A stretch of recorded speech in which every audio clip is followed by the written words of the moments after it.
This is my grandfather. This is Arthur Leslie Wood Carter. He was with the Royal Newfoundland Regiment, and he fought during World War I. He was injured in France, I think in about 1915, and spent about the next, I think, 5 years in hospital following that. And this is my father's father. And this is his son, my father. This is Gerald Ralph Carter, also from Newfoundland, and he flew with the Royal Canadian Air Force during World War II. He flew during 1944 and 1945 in England, and he remained with the Air Force until 1974. This is my father-in-law, Earl Caves.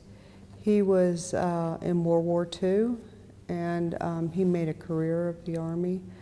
He retired after 23 years of active service, and he stayed in the Army.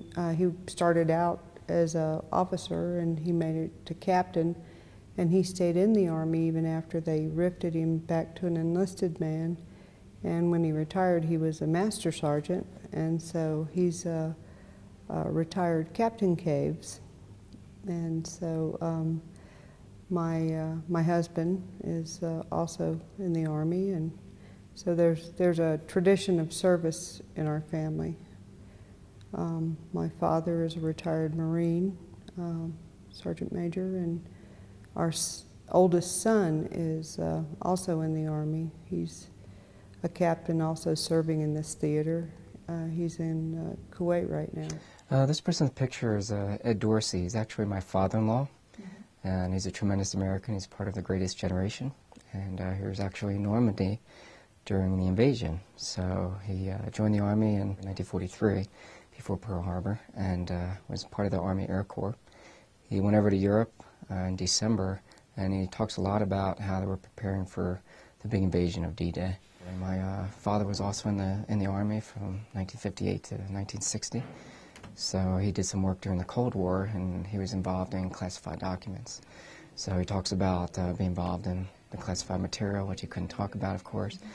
But he did mention that he was on an aircraft to Germany with nuclear weapons and things like that, and so a 2-year stint for him. So it was really kind of wonderful. My father was very proud, is obviously very proud of his military heritage. He was very proud of his father.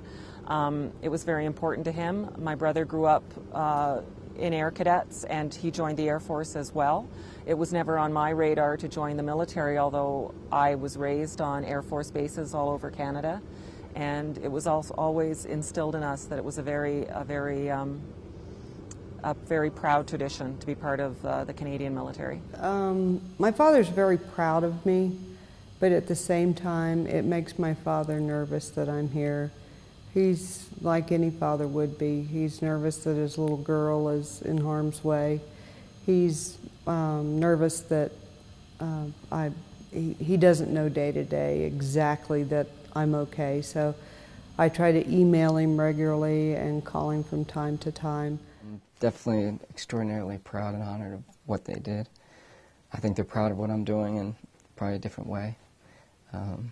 I can't define the context of how proud they are as far as my wife and my parents, but they do tell me that.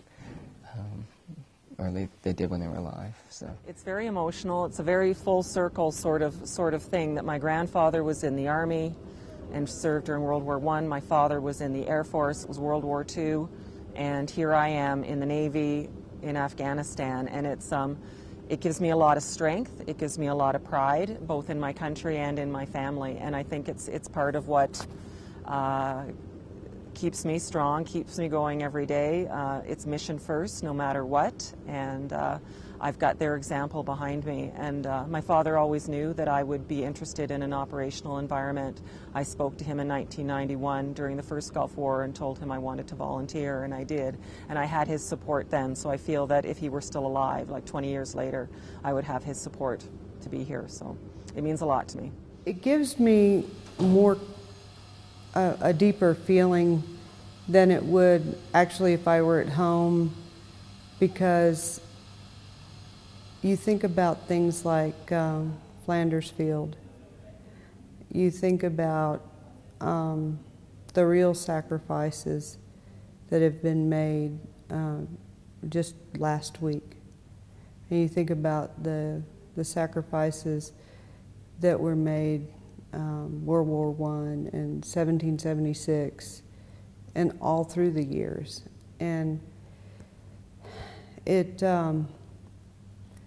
gives me a deeper sense of pride to be who I am, where I am, and all the years that I have served. Being here on Veterans Day to defend our country and honor our fallen heroes and the faithfully departed is quite an honor, actually. So knowing that we're here doing what we need to do, and they were there many years ago during all the previous wars, it just adds a whole nother level to this experience, and just even more of an honor to be here to defend our interests and defend our country. It means more than just we honor the flag. It's we honor every person who has died to keep that flag up on the pole. Every person who has gone before me so I can keep wearing this uniform.